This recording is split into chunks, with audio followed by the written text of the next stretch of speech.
Okay.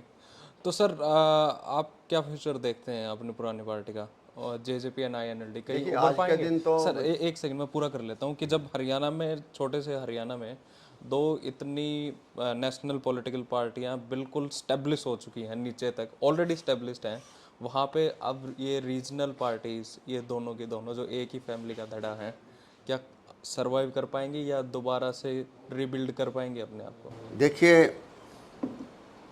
मुझे near future में, नज़दीक में रीबिल्ड होते लगती नहीं है। आप जिन्होंने ठीक कहा कि दोनों बड़ी इस्टेब्लिश हो चुकी हैं, दोनों ही दोनों, और यहाँ आपस की लड़ाई इतनी बढ़ गई। हाँ, एक थर्ड पार्टी का रूप तो ले सकती है, थर्ड पार्टी का रूप ले सकती है बिल्कुल। अब तो थर्ड पार्टी का रूल नहीं था अब, क्योंकि एक सीट ही आई थी लोकदल की, उधर चलो जेजेपी की 10 आ गई थी। अब जेजेपी क्योंकि बीजेपी के साथ अलाई होगी तो लोगों ने बीजेपी से ज़्यादा जेजेपी को दोषी मान लिया, तो स्वाभाविक उनका उभरना आज के दिन मुश्किल है। कल को कुछ कह नहीं सकते, पता नहीं, पहले बीजेपी के बारे में सोचा ही नहीं था कि हरियाणा में कोई बीजेपी राज करेगी, नहीं सोचा था, और हो गया। होने को अचंभे कभी हो सकते, कई बार ऐसे सिचुएशन आती है कि आप किसी के बारे में आप ये नहीं कह सकते ये ख़त्म हो गई, ख़त्म कोई नहीं होता। पता नहीं कहाँ कब मौका मिल जाए किसको रिवाइव होने का, क्या कारण बन जाए। सरकार को जाने के कारण बढ़ जाते हैं, सरकार को बढ़ने के कारण बढ़ जाते हैं। तो मैं कोई इस तरह की बात नहीं कहना चाहता कि वो पुरानी ख़त्म हो जाएगी, हो जाएगी। हाँ, हो सकती है रिवाइव, इसमें कोई दो राय नहीं है। जो पॉलिटिकल फैमिलीज हैं, मान को पॉलिटिकल तौर पर वो लड़ेंगे, संघर्ष करेंगे, हाँ, लेकिन टाइम बहुत लगता है। जैसे लोकदल का सरकार आने में चौधरी देवलाल ने बहुत संघर्ष किया था, बहुत संघर्ष किया। लोकदल छोड़ो आप, मतलब देश के अंदर कांग्रेस पार्टी के खिलाफ एक प्लेटफॉर्म पर लाने के लिए अपना सारा जीवन उन्होंने लगा दिया, जब जाके प्लेटफॉर्म में बना था। और बीजेपी लोकदल के सहारे आती थी, आते आते आते आते एकदम जो है ना ऐसा मौका आ गया, बीजेपी सरकार में भी आ गई। तो उस टाइम हम कह देते ना बीजेपी क्या है, तो क्या क्या है इसकी बातें तो नहीं कर सकते, लेकिन अभी एकदम कोई नज़र नहीं आ रही है। हाँ, हो सकता है मेहनत की जाएगी तो फिर ऐसा है। लोकदल पार्टी तो एक बार तो हम 9 सीटों पर ही आगे थे, और एक बार 8 पर आगे थे, 9वां मैं दाखिल हुआ। 1982 के अंदर 31 एमएलए बने थे लोकदल के, कांग्रेस के 35 बने थे। कांग्रेस को जो लीडर था 36 बने थे, उनको चीफ मिनिस्टर बना दिया चौधरी भजनलाल जी को। तो धीरे धीरे लोकदल टूटने लग गया। मैं आज़ाद एमएलए बना था।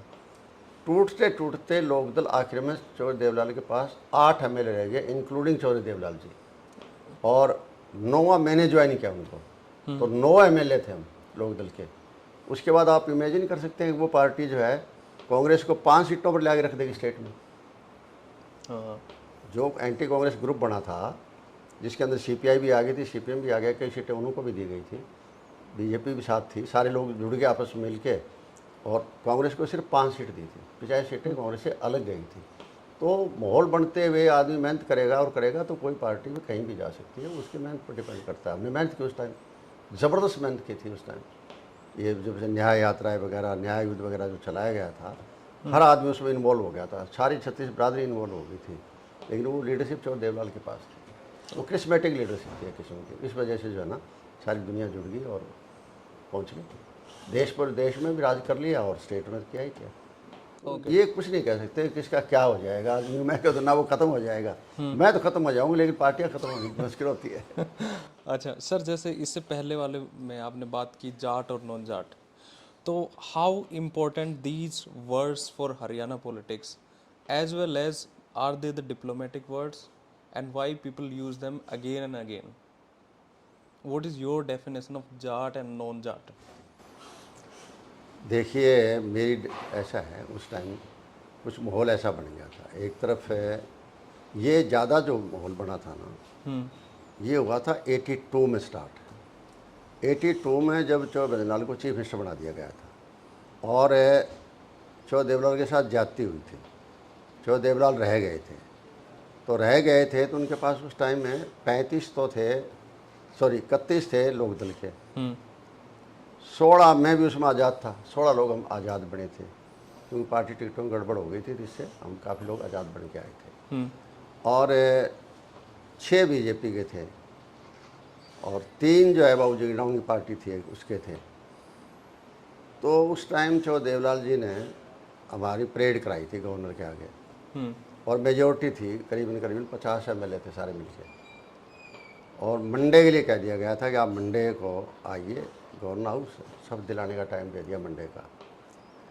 और उस दिन जो है ऐसी साजिश रची गई कि सिंगल लार्जेस्ट पार्टी का फार्मूला अपना लिया, पहली बार अपनाया गया था वो, और चौबे बद्रीलाल जी को चीफ मिनिस्टर, ऐतवार को सब दिला दी थी संडे को। उससे लोगों में ज़बरदस्त गुस्सा आया, बहुत ज़बरदस्त गुस्सा आया, और लोग चंडीगढ़ पहुंच गए, ट्रैक्टर GT रोड पर जा रहे थे, उनमें इंजनों के अंदर रेता डाला गया और डाला गया, बड़ी क्रूरता से लोगों के साथ बिहेव हुआ था। उस टाइम कहीं न कहीं ये जो है ना बीज जो जाटवाड़ा था, नॉन जाटवाड़ा था, वो बीज फूटा था, और उसके बाद धीरे धीरे वो पौधा बन गया। लेकिन अब जो है मुझे लगता है कि वापस जो लोग जो है ना उस चीज़ को छोड़ रहे हैं और लामबंद होने लग रहे हैं कि ये जाति पाति ख़त्म हो, और इसी तरीके से अब तो ये तो धर्म के हिसाब से बहुत बांट दिया, और देश के प्रधानमंत्री बहुत जोर देते हैं, कोई भी इशू आता है ना उसको टालने के लिए सबसे बढ़िया तरीका है हिंदुस्तान पाकिस्तान, हिंदू मुस्लिम, हिंदुस्तान पाकिस्तान, हिंदू मुस्लिम, इस चीज़ को आगे खड़ा कर देते हैं आगे। बोले कांग्रेस वाले तो पाकिस्तान की भाषा बोलते हैं, अगर मोदी के खिलाफ तो करेंगे तो पाकिस्तान वाले तो पाकिस्तानी भाषा बोलते हैं। मोदी की खिलाफत पाकिस्तान करता है या कांग्रेस करती है, ये क्या मतलब हुआ? मोदी की थोड़ी करते हैं, प्रधानमंत्री हो आप। अगर मोदी जी के लोग प्रधानमंत्री नहीं रहेंगे तो कौन याद ही नहीं करेंगे कोई। आज वाजपेयी जी को कोई याद करता है?